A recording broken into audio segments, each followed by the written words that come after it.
What is up, everybody? It's Charlie Chuckwagon Davies, and I'm here with Jimmy Cream Cheese Conrad and Heath Hollywood Pearce. And this is In Soccer We Trust. I'm your boy Chuck, and I make sure you hit like and subscribe. Charlie, call to action, man. Call to action, Charlie. You gotta hit like and subscribe, everybody. Okay, I'll take it from here. Yes. What is up, everyone, and welcome to what would have been Chuck Blazer's favorite podcast, In Soccer We Trust. I'm Jimmy Cream Cheese Conrad alongside Charlie Chuckwagon Davies and Hollywood Hemorrhoid Pearce. And we are buzzing to get into today because every week gives us more games, i.e. more drama, as we inch closer to the U.S. men's national team's two friendlies against Japan and Saudi Arabia next month. And as we inch closer to U.S. men's national team manager Greg Berhalter having to name his 26-man roster. But before we hear the thoughts of Chuck and Hollywood, I have to mention that this podcast that you're listening to right now is a finalist for the best sports podcast. Yes, I don't believe it either, but it's true. So if you voted for us before, then look out for an email because you might have to vote for us again so we can win a trophy. And this, wait. I actually have a question for you two. Does that mean we get a star over our In Soccer We Trust crest? First star. 100%. That would be a star over there if we get a trophy. Okay, just throw that out there for everybody. And I also asked that because we've got merch. So if we get a star, we get a trophy. The merch is going to have to change, but we have some new merch for everybody. So if you want to rock some official In Soccer We Trust gear and be the coolest person you know, it's only found on CBS Sports Store. You got t-shirts, mugs, hats, bags, water, and hopefully a mahogany wall backdrop so you can act like big timer Chuck over there. And of course, because we love everyone that supports us, if you want something nice, then we're giving you 20% off your order when you use this podcast exclusive code SOCCER20 during checkout. That's right, SOCCER20. And it's only available for our listeners and our amazing YouTube community. So head over to store.cbssports.com and shop now. We already know we have a couple people that are way in and bought multiple shirts, and we're going to get our gear here pretty soon as well. All right, Heath Pearce, coming to you. Any games, any transfer news you want to talk about? I'm wearing my Man United kit because they're on the precipice after signing Casemiro of getting Pulisic on loan, going to get Sergey Odesk, and competing with Leeds United for the most Americans on one team in the Premier League. Oh, man. I mean, I will say this. You know, I said if I came back as a fan again, I'd be a fan of Crystal Palace if I could start all over again. But if United keeps this up and they treat our players right, I don't know, Jimmy. I might start rocking that Man United shirt. So I'm pretty excited about that. We'll see what happens. Don't even joke about that. Charlie, you don't want Dest or Pulisic there, Charlie? No, but he's an Arsenal fan. You can't all of a sudden start supporting United. I'm especially another London club. But Charlie, here's the thing about being American. It doesn't matter, man. I'm not from North London. I wasn't raised there. I got no connections to the club other than Thierry Henry and the Invincibles and like the era that I loved. You know, buy me. You know what I mean? This shirt right here with magic marker says I'm for sale. You know what I mean? Like you can earn my love. You can buy my love. I watch Man City every week and got no reason to other than the fact that they're entertaining. You would be that guy. You would be that guy. I'm the modern fan, Charlie. You know what I mean? The world's evolving. The modern American fan. All right, Charlie, any games standing out? I think the big one from our perspective is Leeds versus Chelsea, because if Pulisic does get some minutes, and it's looking like Thomas Tuchel's saying, listen, we told Hudson-Odoi he can go out on loan. Hakim Ziyech might be going to AC Milan. We can't lose everybody. We have to make sure we have some bodies here because we're playing in multiple competitions. I'm paraphrasing Thomas Tuchel, but he doesn't seem as eager to let Christian Pulisic go. And I'm pretty sure the American owner, Todd Boehly, doesn't really want to let him go either, despite his Christian Pulisic's desire to want to get some minutes and be a little bit more impactful with the team he's playing on. But he could be featuring against Leeds, which have Brenden Aaronson and Tyler Adams, which are going to be some great matchups because you have Tyler Adams going up against Mason Mount. That's a preview of the World Cup, right? Because that could probably happen in U.S. versus England. And then you have Brenden Aaronson going up against Jorginho, and Conte's out. So that's probably better for Brenden Aaronson. But it looks like he might be playing central. Dan James is going to come in, and then on the right. And then you have Rodrigo, because Patrick Bamford is hurt once again for Leeds. So we might see Aaronson a little bit more central against this Chelsea team. There's a lot to dissect in this game in particular. Yeah, I mean, no doubt that's the game to watch over the weekend. Wait. You've also got the 49ers taking on the LA Dodgers in their Cross own sports. their own sort of ownership way, you know? Yeah, of course. You gotta be watching that. But I will say I'm looking at Valencia at Athletic Club because, again, it's another opportunity for Yunus Musa. There's been some talks of Timothy Weah going to Valencia as well. So Lille also plays PSG this weekend, and we see the whole Mbappe and Neymar controversy as well. So I'll be interested in those two matches. Well, for context, what's the drama there? Yeah, give us the drama, Chuck. So apparently, this did happen. Allegedly. Mbappe missed a penalty. He did. Okay. So then when the next penalty was awarded to PSG, guess who took the ball? It was Neymar. And Mbappe came over and was like, hey, this is my team. And Neymar said, move aside, little guy. And he took the pen and scored. Oh. So that caused a lot of controversy. Then apparently Mbappe was trying to orchestrate some of these moves of players within the club that were friends with Neymar. So trying to break up this group of players. I love that. And I love that. I guess he shouldered Messi too. And Messi gave him a look too. Yeah. After he shouldered him. So there's actually a play that happens in this game where Vitinha, one of the midfielders for PSG, gets the ball on a somewhat of a counter. He's got Mbappe on his left and Messi on his right. And he elects to go play to Messi. And then at that point, Mbappe throws up his arms and stops running. I was like, the sense of entitlement of this guy is off the charts. Stops running. And if he just had continued his play, I think Hakimi gets on the end of it, crosses it, and Mbappe would have been there for a simple tap in. But because he was pouting the whole time, I don't know what's going to happen to PSG. But I know this is a complete tangential conversation we're having right now. This would never happen in an actual big league because you'd have bigger things to worry about, right? It would be squashed. But the fact is that they don't have to worry about whether or not they're going to win the league. So you can allow the drama to unravel like this. But, going back to Yunus Musah, Charlie, I'm very curious about your just where you stand on him right now. Obviously, we all know the potential. We've talked about our potential lineups. We've also talked about Musah maybe having to be the sacrifice no matter how good he is if you do have a Gio Reyna come. No? There's no sacrifice. So McKinney comes out? There is a starter? There is no sacrifice. Yunus Musah is a starter on this team. A starter more than Weston McKinney? He's too good. So he will be starting. I agree. We're getting back to McKinney, Musah, and Adams is the But that's what I'm saying. Gio Reyna's going to have to sit because Brenden Aaronson. Gio Reyna's not breaking that three. He's not breaking that three. I don't think. Gio Reyna's got to play. There's no even. Yeah, but if Gio Reyna plays for 3 months, if Gio Reyna plays for 3 months into the World Cup, you tell me he's coming off the bench for the U.S. national team? I'll tell you right now, Gio Reyna's not going to be in the middle three. Listen. The fact that we have if guys anything, playing at a high Aaronson level, will play on the right wing. If anything, because Brenden Aaronson is not going to break up Musah, McKinney, and Adams. That midfield is set. So then you're looking at the left. The left wing is Christian Pulisic. That's not going anywhere unless, just by chance, he does not play. Maybe he gets injured. He doesn't play. Brenden Aaronson continues to ball. Timo Weah starts balling because he's not playing either. Remember, he's been injured.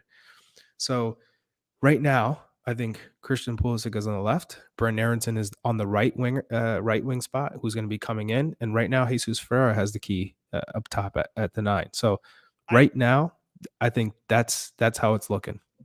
What's crazy is that if we all decide, and I want to hear everybody's thoughts, hit us up on Twitter, ISWT Pod, drop us a follow too. Hit us up in the comments right now on YouTube. If McKinney, Musah, and Adams is the midfield we're going with, and if you have a red hot Timo Weah, Christian Pulisic, Gio Reyna, and Brenden Aaronson, two of those guys are going to have to sit. That's it. That's true. It's a big if because they're not playing not right all now. 4 of those. Well, so it's hard to even say that. I know, but I'm just saying that's a luxury. That's a good problem to have. Yes, if they were playing, then you could say, "Oh man, this is heading in that direction." But Gio Reyna's not playing, and Timothy Weah is not playing, so you can't even go to that length of saying, "Hey, what if this happens?" Because they're not even fit yet. Right. Well, Borussia Dortmund are playing at home to Werder Bremen. We've seen Reyna on the bench already this season. Didn't travel last week. We'll see if he's back on the bench this time around. Was there any reason why? Was it just like he had to step back because he went from the bench to they never said it was home versus away, or at least in the English-speaking people that cover the Bundesliga, I have not seen any notes or even from the club that's announced why he didn't travel or what if there was a setback. It just all Edin Terzic, the manager of Dortmund, is saying is that we're bringing him along slowly. And you're like, sweet dude. How many players in this team right now are guaranteed starters, would you say, in the U.S. right now? Regardless of what happens, as long as they're healthy, regardless of playing time, how many players in the U.S. squad are guaranteed starters. Probably Stefan and Turner, Pulisic and Reyna. Oh, Stefan and Turner? Wait, Stefan and Turner. You can only start one. No, guaranteed. I know it's start, but I thought guaranteed on the starting. roster. No, guaranteed starter. Tyler Adams. Christian Pulisic. I agree. Weston's not a guaranteed starter. Brenden Aaronson's really close. If Weston doesn't play for the next 4 months, he just played. He just played like 70 minutes. No, you're saying guaranteed like even starter, if he's hurt, regardless of circumstance. As long as they're healthy. Yeah. Yes. So this last game, I love that Weston McKennie played, but that's what I'm saying about like if Yunus Musa didn't play for 3 months, I don't I say Anthony Robinson. Yeah, we don't have any other. We don't have another like out and out. He's got that. As long as he's got to stay healthy, he's a lock. That's my other one. I mean, it's a very hard question to tap into because like to assume Anthony Robinson wouldn't play for 3 months would assuming he's injured. Right. You know what I mean? Like just in terms of how often he plays. So it is. But yeah, I mean, if he's healthy and not playing for whatever reason, yeah, then he's going to be starting because we don't really have anybody. Can't replace him. Yeah. He at this point he's irreplaceable. Yeah, interesting. That's a good question. Pulisic. What about you, Charlie? I hate when you guys try to work your way out of it by asking the question and just dipping out. You know what I mean? I'm always first to say. Okay. Yeah. Charlie with his hand up in the front of the class again. All right. Charlie asking, what do we do, teacher? When we finish our schoolwork, do we just sit here and wait for everyone, or do we move on to the next thing? I think guaranteed. Tyler Adams is a guaranteed starter. I think Weston McKennie is a guaranteed starter, and I think Christian Pulisic is a guaranteed starter. You got to put Robinson in there. And Robinson. Anthony Robinson. Yep. Yeah. You seemed pretty high on Musa about 5 minutes ago, but you're back off Musa. You said he was an automatic starter. He's already changing Heath. He's already changing. That's why. I'm guaranteed. Charlie's had him off the field at times, and now he's on the field and he's got to play, but maybe not this year. I'm guaranteeing Musa. All right. Okay. All right. Jeez, Charlie just took out a policy on Musa right now to get him on the field. You know, policy, full coverage policy. My man, little umbrella policy. Yeah, I agree. All right. Let's give this. We're getting all over the place. Let's give it some direction here. Let's talk Leeds Chelsea a little bit tactically because I think this is a big moment. And let's start with Tyler Adams since we were just talking about him right now. Heath, I'll come to you first. I mean, how important is it for him? I mean, I know from a Leeds perspective, it's important for him to get minutes and all that, but just on an individual battle, for him to start taking notes on how Mason Mount likes to pick up the ball, how he likes to get it. I mean, it's a good challenge for them, even though Chelsea's going through a little bit of it. This is the first big test for Leeds, I'd say, this season too. So there's a lot of elements here that I'm very curious to see how Leeds perform. This one's at home at Ellen Road, and Chelsea, skirted by Everton 1-0 in the first game, had that pretty contentious 2-2 draw against Spurs last time around. They'll feel pretty hard done by that. They should have gotten the full 3 points. The referee didn't do them any favors, but there's still some turmoil around the team. They don't really feel like they have that identity yet, but it would be kind of cool to see Pulisic running around next to Adams or against Adams. Yeah, and with Rodrigo probably being up top with Bamford coming off, like I'm interested to see how that interaction is with both Tyler Adams as well as Brenden Aaronson. I think that's a big thing. I mean, weirdly, and I don't remember going into a game thinking like this is a great preview for the World Cup. You know, you go into a game saying I could play against Mason Mount. Like, sure. I could lock him out, and then you'll look back on that as a moment of like, oh yeah.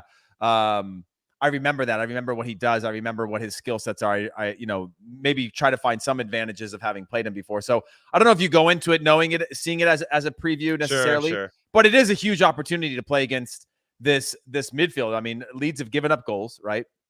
They coughed up 2 in their last one after going up 2-0.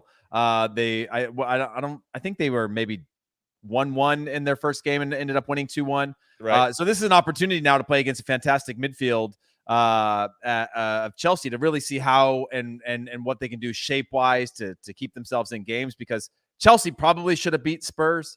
And they're going to come out firing because I think they're both level on points going into this match. Okay. No. That's good insight. Charlie, talk to me about Brenden Aaronson, because the things I'm seeing is that they are going to slot him central underneath Rodrigo, and then the 10 spot Harrison on one side, Dan James on the other side.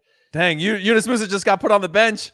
If Brenden Aaronson, though, I mean, if he's out there balling it up against Thiago Silva's of the world, Koulibaly, who's looked excellent for playing for Chelsea, Yes, he Azpilicueta, has. Reece James, Chilwell, I mean, or Cucurella, who's ever out there. I mean, if he's out there dancing around those guys, and we know he has the ability to do so, it's just going to continue to further that he needs to be a cemented starter for us. And now back into the conversation as somebody that's a lock, no?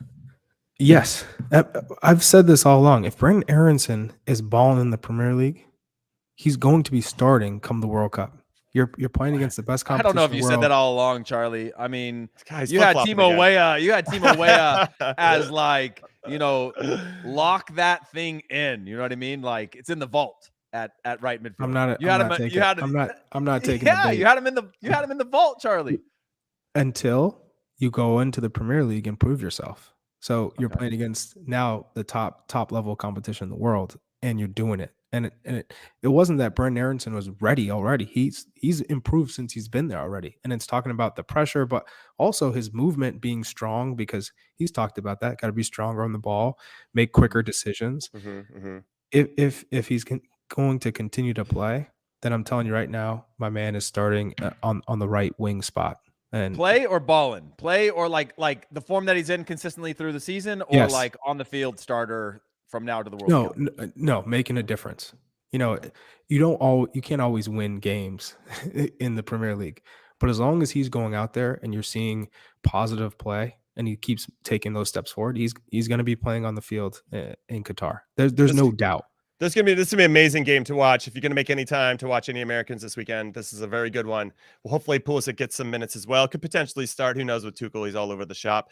Another American in the Premier League is Chris Richards, who got some minutes, his first Premier League minutes when he stepped on the field for Crystal Palace against Liverpool in their 1-1 draw. Given that they had a pretty successful 1-1 draw at Anfield, I suspect that they're going to see the same lineup, which means he probably won't start. But Patrick Vieira did say this about Chris Richards. He's a strong player who's physically really good in 1v1 battles. His competitiveness is really high, and he loves to win every training drill. He'll bring more competitiveness to the back line as well. And Vieira then hinted at potentially playing a back three at times this season, which means Richards could get some valuable minutes soon. Palace play at home to Aston Villa this weekend. He mostly played in the back three at Hoffenheim, by the way. That's right. That's but right. He when he came on, he made a difference against Liverpool. I mean, it wasn't he didn't play a lot, but when he came in, he made his presence known. And I was thinking to myself, okay, Chris, let's go.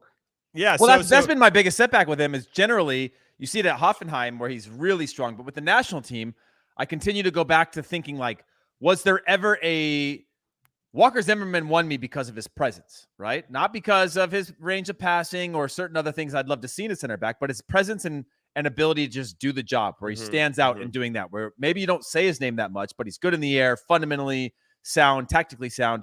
I'm still waiting for that moment from Chris Richards that I've seen at the club level with the national team. So, Charlie, I think that's a great first sign that the Premier League level, he's able to step in right away. It's hard coming in, especially as a defender late in games and especially at Anfield, especially against Liverpool. So yeah, he's ticked a lot of boxes in that one. I'm glad you brought up how he performed, Chuck. So we'll see if he gets some minutes in this one against a good Villa team that does know how to score. A good question in the chat. I see Ken Richards to throw in long. Absolutely.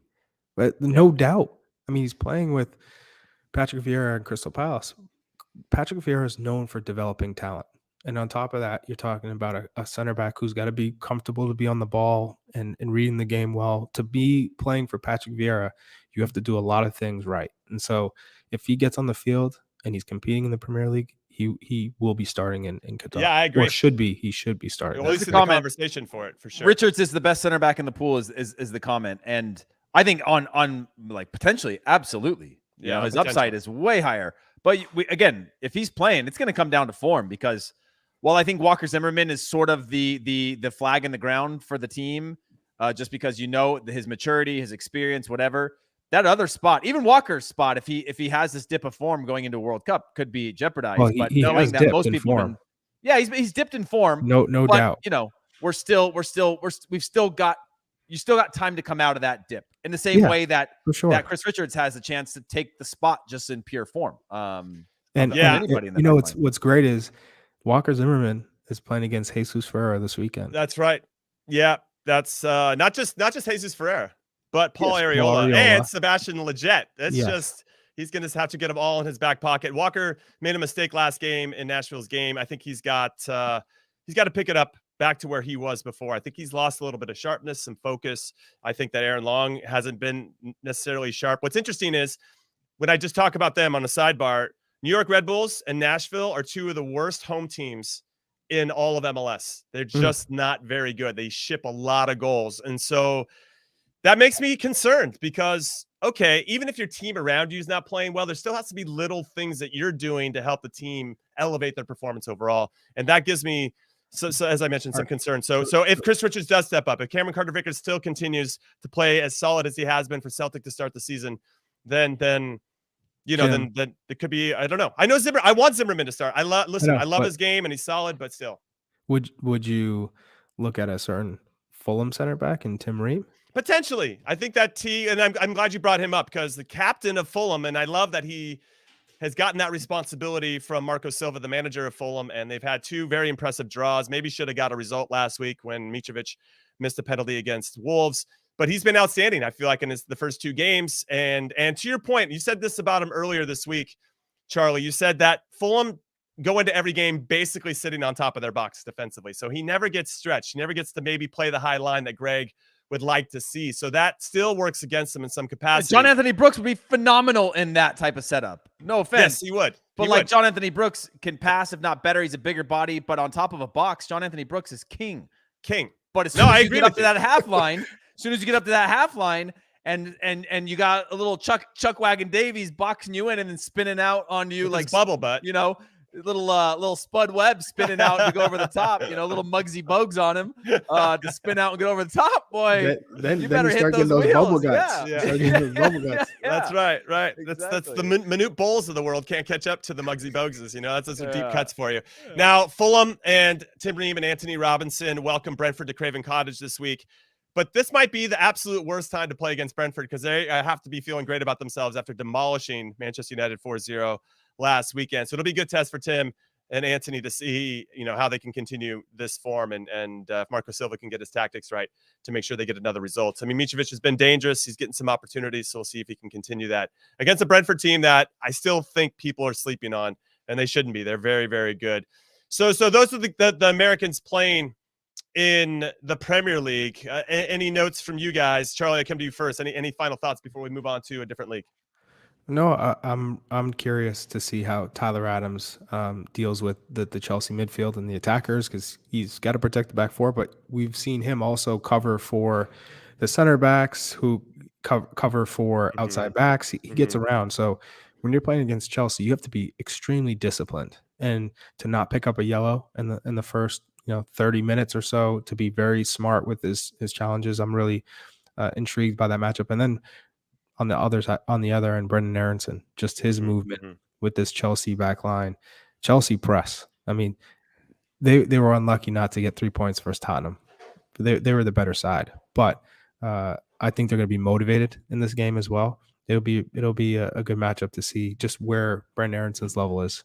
No, I'm glad you brought up the discipline with Tyler Adams because there have been times with the national team where he gets pulled out wide towards the sideline. And when that happens, theoretically, that means your team shape is off if your holding midfielder is anywhere near the sideline. Your holding midfielder, for me, unless he's putting out a fire. Okay, that's fair, but sure, and he does do that a lot, and he's obviously got good recognition of it. But in theory, your holding midfielder should never go any wider than the width of the box. I mean, that's kind of the sweet spot. And in terms of the ground they should cover, and that's my coaching license stuff coming in. But is that you, Coach Jimmy? Yeah, that's me. But I will say that also with Brenden Aaronson, to your point, Chuck, that I want to jump in and talk about is Chelsea are very good at closing down passing lanes and closing down the ball. So where is he going to pick up the ball? Is he going to have to drop too deep to go get a touch? Is he going to try to stay higher, be connected with Rodrigo? I'm kind of curious to see where he finds his pockets of space because I don't think it's going to be that easy. Heath, any thoughts on any of the Premier League players, men's national team Premier League players? Not really the Premier League. I think we had a pretty good cover of that. It's more, I think, the importance of what looks to be like our players in the championship this year with, whether that's a Matthew Hoppe who got his first minute. I think that's a signal of intent for what his potential could be there. He's one that I think could make a late run of being, a replacement on the left midfield for our national team. When you look beyond Christian Pulisic, You've got Jordan Morris that can play there as well. I don't think Jordan Morris is at that level that I'd like to see him at. I think he's good, but I think that Matthew Hoppe could provide something a little more chaotic, so to speak, or a little more energy than maybe Jordan Morris of a couple of years ago. And so that's one where I think we have a little bit of a question mark in terms of depth on that side. So he's one that I want to continue to hopefully gets a start over the weekend. And then on the championship side as well, just Zach Steffen. He's a very big concern for me, just in terms of, are we seeing what is now? If you go back to Tim Howard, had a pivotal period of his career when he really struggled at Man United and found his feet at Everton. And now we're talking about United as a starter, right? And being brought in as a starter. And I think he was beating out Fabian Barthez to win that spot at times, and found himself at Everton and his career there. Zach Steffen's got to find his career now in Europe somewhere. And I'm hoping that this could be a turnaround moment for him after having a struggle to the start to the season.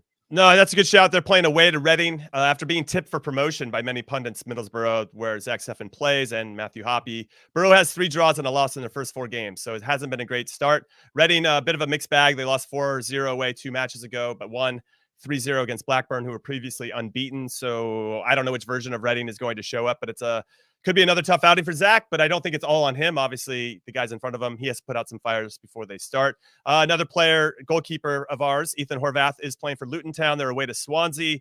They looked, I don't know, it's going to be a tough one for Luton Town. They're expected to be fighting for a playoff spot, in the top 6 to potentially get promoted, but they sit in relegation zone, 23rd. They only have 1 goal in those 4 games. That has nothing to do with Ethan Horvath, but it puts a lot of pressure, I think, on the defense, and for him to have to be perfect if they're not scoring goals, and that's a lot of pressure. And then Austin Trustee is another player we have to talk about. He's on loan from Arsenal, from the Colorado Rapids to Birmingham City in the championship. He started every game so far in the league, on the left side of a back 3, just to throw that out there. He's been getting minutes, been solid. The fans love him. Apparently, they chant USA, USA anytime he makes a good play. 24 years old, and what's crazy to think about is that Cameron Carter-Vickers is also 24. I feel like that guy's been around forever, so Austin Trustee is another one to keep an eye on. He could be another late shout, kind of Tim Ream-esque, that if he's playing well for his club, why not take a look at him in September? But I think what's going to be hard for Greg Berhalter, Charlie, is you might have a lot of guys that are kind of on the bubble playing well, and you're going to have to make some tough choices as to, kind of similar to Brandon Vasquez. Okay, he was scoring goals, but we're not going to bring him into the 27-man roster for 4 games in June. He's got to continue to prove it. But now he's continued to prove it. So do you bring him in after you've made those comments that Greg made? And what do you do with some other guys? Or is it just, sorry, shit out of luck. It's just bad timing. You should have played better like last year. That would have helped you out a lot. Well, I think what I like about Greg is he says he never closes the door. So if you do catch form, if you are consistent, if you're doing the things that he expects and wants you to be doing in terms of the pressure, the positioning, and then execution, then yes, you deserve a call up if you're doing that. I always say that if you're having, if you're in the form of your life and you're producing at your club, that means you're playing really with a high level of confidence and you're fit. So it naturally makes sense to be brought into the fold, especially if you're fulfilling a need, right? So the coaches are going to have their go-tos. They have their favorites. They have their go-tos. They have who they expect to be in the starting 11. But there are a few question marks. And then a lot of it in the number 9 position depends on form. You want whoever's playing to be confident, to be fit, who, if they get one chance, they're going to score because they're in that rhythm. You can't. It's very hard to put a player on the pitch who's not in a rhythm. Period. And then you talk about, okay, how do these players gel and how do they look for each other? But ultimately, it's about your club form and your fitness and how you're playing from match to match. All right, we're going to take our first and only break of In Soccer We Trust. When we come back, we'll talk about our players in Scotland, Spain, Germany, Italy, France, and MLS, of course. So we have a lot of players to talk to right after this. Don't go anywhere. We found your daughter. She's alive. Mister? It's Mommy. 4 years is a long time. Welcome home. I think something's going on with Esther. She seemed different. Since she got back, there's constant lying. There's outbursts of anger. Orphan First Kill, rated R, streaming August 19th on Paramount+. Welcome back, everybody, to In Soccer We Trust. I'm Jimmy Cream Cheese Conrad alongside Hollywood Heath Pearce and Charlie Chuck Wagon Davies. And we are previewing all of the games for our player pool in the U.S. men's national team, including Serie A. Well, speaking of Serie A, Paramount Plus is the only place to stream every minute of every Serie A match. You can quickly and easily sign up for your very own account right now with a free 1-month trial. That's usually 1 week or a couple days, but 1 month is pretty cool. By going to ParamountPlus.com/Italy, just click the try it free button and use promo code Italy for instant access to the best Italian club, Calcio. That's what they call soccer over there. Available across all of your devices. Visit ParamountPlus.com/Italy and start streaming today. All right, Charlie, I'll come to you. Let's talk Weston McKennie. Juventus is playing on Monday at home against Sampdoria. And actually, they're away to Sampdoria. It looks like McKennie is slated to start in the midfield with Zaccaria and Locatelli. How are you feeling about him, and how did you think he did in his first game of the season? Yeah, I'm excited to see him back on the pitch. Sampdoria lost to Atalanta 2-0 the first game. They're at home, so they're not a strong team. So I think in this match, I think Juve, after coming up with a 3-0 win against Sassuolo, they feel that they're going to continue to keep pushing. And for McKennie, he got great minutes. He's still not anywhere near sharp. So I think this is an opportunity for him to start to continue to make a name for himself in that midfield. And for Weston to do that, I think what separates him from most of those players is, yes, he mixes up, he's physically dominates the midfield, but he also gets in the box. He has a real knack at the timing part of making those late runs on a midfield, getting in the box for set pieces or corners. So if he can get on the score sheet or get involved on a couple of goals, I think that will do him a world of good for his confidence. Yeah, Juve beat Sassuolo last week 3-0. Vlahovic scored. Di Maria scored. Di Maria gets hurt, so he's going to be out apparently for the next 10 to 14 days. And we'll see how that changes the team a little bit, because I thought Di Maria looked really, really sharp.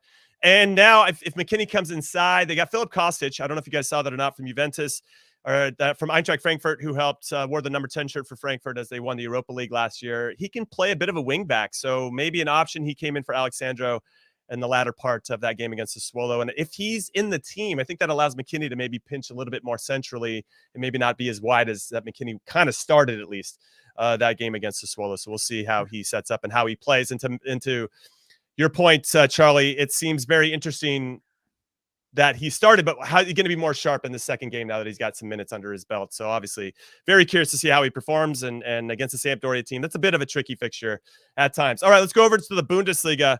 Heath Pearce. We got Ricardo Pepi. We got Jordan Pefok. We have Joe Scally. Let's start with Joe Scally, because he's actually been really solid for Borussia Mönchengladbach and their new coach, Daniel Farke. They're home to Hertha Berlin. Now, they gave up a late equalizer last weekend to Schalke, which cost them their second straight win to start the season. They're currently in third in the Bundesliga. Now, Hertha conceded 71 goals last year, which was not very good. And then you have Gladbach, who gave up 61. So there's probably some goals in this one.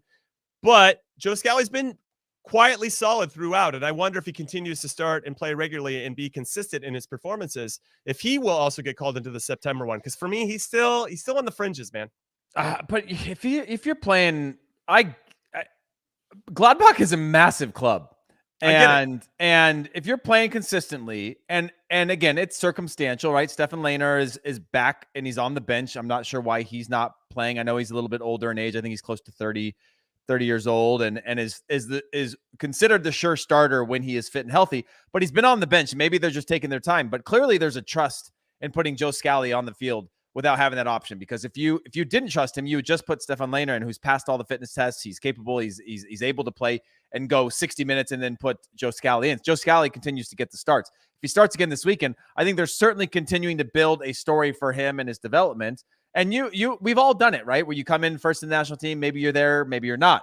You come in for a camp, maybe you're there, maybe you're not. And to continue, like Charlie just said a few minutes ago, of keeping that door open and forcing your way back into the team. Now, it's easier to do that when you're a goal-scoring striker, to force your way into a team. But for other players like him, when we look at our depth chart, I mean, it starts to create a real opportunity for Greg Berhalter if Joe Scally is an able backup in one or two spots with a left back or right back, knowing that you've got some depth or coverage there and a little bit of comfort knowing, you know, you go back again to my own experience in 2010. Of course, they weren't going to take a second left back who at the time only played left back because you've got DeMarcus Beasley that can play there. Carlos Bocanegra ended up playing there behind with Johnny Bornstein. And so you have it allows you to focus your time and energy on other positions that might allow you to bring another midfielder or another center back or another right back or not a right back, but another position if you have depth of a player like that. So I think it only helps his cases that he's playing. The reports continue to say that he's going to be a backup throughout the season, but as of right now, he's getting minutes and the team's doing well. So why not? Yeah, I mean, given how you're explaining Joe Scally, I think James Sands kind of fits that as well. And he started against PSV Eindhoven, the Champions League qualifier for Rangers, as did Malik Tillman. Rangers do have a game this weekend, but I could see both of them being rested because they're going to take that 2-2 result, which I think they have to be disappointed with, even though James Sands didn't have anything to do with the 2 goals that were scored for PSV to go down to Holland and get a result. We can get into those two in a little bit. Let's talk about Jordan Pefok with our resident number 9, Chuckwagon Davies here. He only had 30 touches in total in their last game, Union Berlin's last game against Mainz away from home. It was a 0-0 draw. Union Berlin still undefeated in the Bundesliga 2 games in. And apparently this columnist that I read about Pefok said that this is a quote, frustratingly lax in some cases with regard to pressing. And I was like, that's not what the columnist went out, like talked about the whole team and went out of his way to say that Pefok was, quote, frustratingly lax in some cases with regard to pressing. I'm like, that is not, I hope Greg Berhalter doesn't see that article because that's the one thing that's working against him. I know. So I'm curious because Union Berlin are at home against RB Leipzig. It's going to be a great test for him. For people that don't follow Union Berlin, they sit in a 3-5-2 and he's one of the 2 strikers, which is something we don't play with the national team. So I'm kind of curious systematically if that's going to help his cause to work with us as well. And then if he's not pressing, that's definitely not going to help his cause, Charlie. Well, I can tell you one thing. If there's ever a caption that fits a player better, can't dribble for nothing, then I don't know who else we're talking about. Well, those T-shirts now are going to have to just have names on them because it's the same quote. That's funny. For a lot of players. He can't dribble for nothing. In the form of his life, but can't dribble for nothing. He's very limited in what you get with Pefok. I mean, yes, big striker, gets in the box, but he's never going to dribble. He's not going to press. And if you try to dribble, it's like get the ball off his foot right away. He's not a good pressing striker. So ultimately, if you're talking about a late substitution because you can just whip balls in and you need a target, then sure. But that's not what you're looking for, especially in a World Cup. You don't have that luxury of just saying, hey, we need a striker just for 10 minutes who can be a nice predator in the box. No. So he has to continue to improve. I mean, that's why he made the move to the Bundesliga to say, hey, if I can score 20 plus goals in this format and improve on my game because I'm going to have to stay on the pitch, then that's where he will make a name for himself and get an opportunity with Greg. I think you're right. I think these performances, and I think we did it as well when we were players trying to get into the national team, where we have performances with our club teams that are calling cards. Oh, but I played well against X, and I played well against this particular player that you're also looking at, who's also in the national team player pool. And those are big moments. And this is a big one, I think, in particular for Jordan Pefok. Very similar to Tyler Adams and Brenden Aaronson and Leeds overall against Chelsea. You're starting to go up against some of the world's best players, some of the world's best coaches, some of the most organized teams that are playing in the Champions League regularly. And if you can hold your own and do it against those guys, then I think that's, from a coaching perspective, I can start to trust that guy because I know he's got that valuable experience that when he gets to the highest level, he'll be comfortable in certain situations. And I can ask him to do things that maybe I couldn't ask of another player that hasn't had that same type of experience. Anyway, I'm just kind of going off on a tangent there. Gio Reyna, Borussia Dortmund, as I mentioned, hosting Werder Bremen. I don't know if he's going to play or not. I have no goddamn idea, and I don't know if their manager, Edin Terzic, has either. But obviously, all eyes are going to be looking at that 18-man roster, and hopefully he's going to get some valuable minutes and be on the bench, and hopefully maybe start at some point so we can get a sharp Gio Reyna coming in to the team. All right, let's go over to Spain. Before we get to Yunus Musa, I want to talk about Sergey Odesk. Now, Manchester United apparently submitted a bid for him. So I doubt he's suiting up for Barcelona's away game against Real Sociedad, which might be for the best because La Real Only gave up 9 goals in 19 league games last season. So that could be another tough test also, for Xavi's men. you got to also include Xavi saying, if you want first team opportunities, you need to leave. That's exactly right. So, He came out and said that. Dest is leaving. It's one thing to say, I'm going to stay here and fight for my place. But if a coach is already making it known that you're not going to play, if Xavi said, you know what, Xavi's like flip-flop though, hasn't he? He's like, I really love your game. I want you but to he stay. always prefaced in like what he's doing now. I love what he's doing now. And if he keeps this up, then and that's just like that's a very gray area to be able to like, well, he didn't keep it up. But if but it's a tease. I guess it still gives you hope, right? Yeah. As opposed to the coach coming out and saying you're not part of the first team. You're not going to play. There's a big difference between that and he's doing well, or I like what he's doing. So you're like, okay, I'll stay and fight. This is Barcelona. I'm not going anywhere. I want to make my name here. I want to play for this club. But as soon as the coach tells you, no matter what you do, basically you're not going to be playing, then it's time to go. Right. Okay. And the other game, and I agree with you on that. I think that Sergey Odesk's days are numbered, and it feels like he's been like that since Koeman left. That he never really was one of Xavi's guys. Like, all right, we'll put him in because he's got something to him, but the belief that he gives to, let's say, a Pedri or a Gabi is clear, right? I'm going to develop. I'm going to invest time into this guy. I can see his future. Dest was like, he's kind of one of Koeman's guys. I remember when Bruce Arena left the national team and Bob Bradley came in, and you could feel that Bob didn't really like Bruce's guys, and that he wanted to invest in the guys that he was bringing in, Jonathan Bornstein and players like that. You know what I mean? So, and not Heath Pearce and Todd Donovan, who I thought were playing well and didn't get the opportunities. Not to bring up old stuff, Heath. I can see. And Ramiro Corrales. You just opened up some old wounds for Heath. We're in his feelings right now. So get him some bandages. We definitely, for him to go back, Sergio Dest to go to Manchester United and play for Erik ten Hag, who he played with at Ajax, I think would be a good thing for him in his career.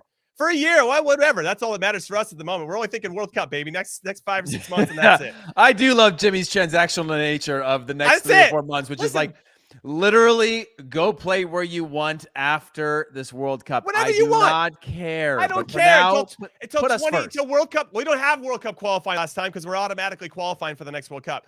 I don't care what you do until 2025, but you got to start sharpening that up a year out before 2026 hits. That's all I'm saying. That's all I'm saying. All right. So Valencia are away to Athletic Bilbao, who are now managed by Ernesto Valverde, his 3rd time in charge of the club. Great manager. Last time Barcelona won the league, Ernesto Valverde was in charge. He knows what he's doing. They didn't get much out of their first game, a 1-1 draw against Mallorca, but they blew a lot of chances in front of goal. Now they're at home. Very difficult at home to get a result. Now Yunus Musa's got to go there to the San Mamis and get a result. What do you want to see from Yunus Musa in this particular game, Heath Pearce? I mean, again, I just want to see that consistency. I like the fact that he's in what he's going to do for our national team is what he's going to do at his club team now, whether that's getting forward more, whether that's being a two-way midfielder, in getting those reps in and around that center of the pitch is only going to make him better. So for me, it's just that continued, he's so young that these match days of getting, whether it's 60 minutes or 90 minutes are so crucial to his development that's like I think the rest will work itself out. And that's just him putting himself in contention. He had an injury last year, but he was a starter, came onto the scene, spent a lot of time not playing a ton. And now he's got his chance to really grab this thing and run. And so for me, it's just that consistent minutes against top level opponents, like Charlie mentioned earlier in the show. It is a top opponent. So he's going to learn a lot from this. Honestly, I look forward to Monday's show just to kind of dive into how these guys perform, because there's a lot of big games for a lot of our players.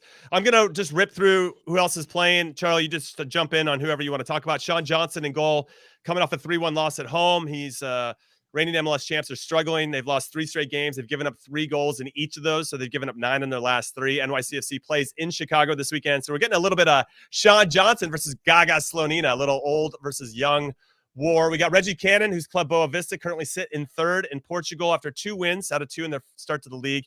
He's actually not playing right back, though, for Boa Vista. He's playing in a back 3, and he's on the right side of that back 3, and I find that to be very interesting because he's not bombing forward anymore. And if he's playing really well there, and we need someone defensively, depending on the matchup, maybe against an England, maybe he's a better choice if he's playing really well on a defensive side of it. against Charlie England. just sighed. Charlie. I'm just saying. I'm just throwing that out there. No, I'm not saying that. I am just thinking about the two attacking number 9s for the U.S. men's national team in MLS. Jesus Ferreira against Walker Zimmerman, but Brenden Vasquez also against Aaron Long. So right, you have two big matchups in terms of where we're what kind of options we have. Is that FMF Mexico national team Brenden Vasquez or U.S. men's national team Brenden Vasquez? No, we couldn't let him get there. I'm so bitter at you, Heath, for bringing that up. But we wanted positive vibes about the U.S. only. That was not a realistic option. Like Tata Martino just he knows him, so he wasn't. I think it was apparent that he wasn't a fan, and so they had Joseph Martinez, who was on fire. Yes. Who's the best striker ever in MLS. In those seasons. Well, speaking of MLS, DeAndre Yedlin, who started 24 games for Inter Miami, the whole club seemed to get a little bit more consistent. 2 wins and 2 draws in the last 4. They welcome a red-hot Toronto FC to town, whose Italian additions, by the way, are absolutely tearing it up. So Yedlin's matchup is going to be against Lorenzo Insigne. So Insigne's got 2 goals in his last 3. That's going to be a great matchup to watch. So there's a lot of great matchups in MLS to keep an eye on. As I mentioned, Rangers are away to Hibs. Malik Tillman and James Sands, we'll see if they play, or if they're going to get rested for their game. The Champions League second leg qualifier against PSV Eindhoven. Celtic, Cameron Carter-Vickers are at home to Hearts. Celtic, 10 goals for, 1 against, been pretty solid. I don't know if this is going to give them much of a challenge. They haven't lost the Hearts in the league in close to a year. Mark McKenzie, 1 league start for this season for Genk in Belgium. 1 league win, but it wasn't a clean sheet, so he's got something to aim for this week. Hopefully he gets to start once again. Eric Palmer-Brown started both games for Troyes this season. No goals necessarily his faults, but they've given up 6. They have 2 losses, and they play Lyon today. And Lyon boasts a front 3 of Carlo Toko and Kambi, the Cameroonian international, Alexander Lacazette, and Tete. So this is going to be an insane test for him and the team overall. That game kicks off in about an hour, if I'm not mistaken. And I think that's everybody that I have on my list. I'm sure I'm missing somebody. You got Kellen Acosta. Luca De La Torre. Kellen Acosta, by the way, just from an LAFC standpoint, which is more of a fun fact than anything, is like they can wrap up a playoff spot the earliest ever. I think they did it in 1 less game a couple years ago. But they played less games in the season, 31 games, but they're on 25. This will be the 26th game. If they beat San Jose over the weekend, they'll wrap up a playoff spot with like weeks left to go. Yeah, they're dominant. It's insane. For insane. Kellen Acosta, yeah. Really quick about Luca De La Torre, then we go back to anybody you want to talk about, Chuck. Celta Vigo are at home to Real Madrid. So that's just an incredible experience for any player to play against the European champions. A team that won't have Casemiro in it. So it'll be interesting to see what the new Madrid team looks like with Tchouaméni involved. That's why they paid big money for Tchouaméni. I think he's just getting that experience a little sooner than he wanted. Anybody stand out for you? Obviously, we have the Sounders guys that have been dropping off. They have just the team overall hasn't been performing at the level we expect from Seattle. Just real quick, just a heads up. Joe Scally is playing today, and he's starting again. So that's 3 in a row for him. Nice. So that's again continues to be a good sign with Stefan Lehner on the bench and available. Thanks for that. Charlie, you want to jump in, or did you freeze? No, I was just listening. You really love this podcast. Apparently. Charlie's a great listener. He's a great listener. I've really become a great listener with you two. No. Man, that's a backhanded compliment. Hey, I know what you're doing with that. I know what you did there. Hey, I'm just a fan. Hey. I'm just here to support you guys. No, I hope that Luca De La Torre gets some minutes. And playing against Real Madrid, that's what every kid dreams of, to play against Barcelona, Real Madrid. You're in that league. So if you could get some minutes, that'd be awesome. And yeah, I'd say we covered basically everyone that I was hoping to watch. I mean, you have Augsburg versus Mainz, and you're still. Let's talk about Ricardo Pepi really quick, because I saw there's some smoke, so I don't know how much fire is there, but it seems like there's a possibility that he could get loaned out. And would you recommend that? I think I would at this point if he's not part of Enrico if he's not Mas's playing, absolutely. Plans. But then the question is where. Because I assume you don't go to Bundesliga Bundesliga 2 because no, it's got to be like an Anderlecht, or you start getting into those categories where you need to go somewhere where you've got a chance to score. You go to Bundesliga 2, who knows what's going to happen? Unless you're on. I can't remember who went down last year, but we've seen it happen before. Would you loan him back to his MLS club? would FC Dallas want Ricardo Pepi back at this point? Oh, they'd make a run if they added him. Jesus Ferreira wouldn't want him back. That's what I'm saying. Ferreira would lose out on all his opportunities. Interesting. Yeah, I think a loan to the Belgian league, maybe a top Danish team that's still playing European competition. Could be a Dutch club. You could find something maybe like you're not going to get a PSV or Ajax at this point, but maybe there's a Feyenoord or what's the other one that I'm thinking of there? Anyways, yeah. Twente. I don't know if those teams Heerenveen's always been a big development club for young players that we've seen with Michael Bradley during his time there. Yeah. Also, I should mention Timo Weah is playing against PSG, but where I'm standing, he's listed as out, so he's not going to be playing in this game, which is unfortunate. I thought it would be fun to see him run around against that dumpster fire known as PSG at the moment. Even though they win games, they're still a bit of a dumpster fire emotionally, I think, more than anything else. We'll see if Christophe Galtier, the coach, can figure out how to get the most out of this group and all the egos that are there. All right, we're going to go to final thoughts. We're going to end this one in Soccer We Trust. Obviously, a big weekend of games. We're all thirsting to see how all of our players perform in our player pool. And Heath, I'll come to you first. Any final thoughts heading into this weekend and as we go into next week? Because sadly, I might not be around on Monday. I will be at the game at Old Trafford between Manchester United and Liverpool, and that around the same time that we are I heard there's going to be a protest. So I'm like, wait, am I going to be the only person in the crowd? Like, because that would be kind of awesome, but kind of sad at the same time. But Heath, any wait, so Elon Musk is not buying Manchester United? No.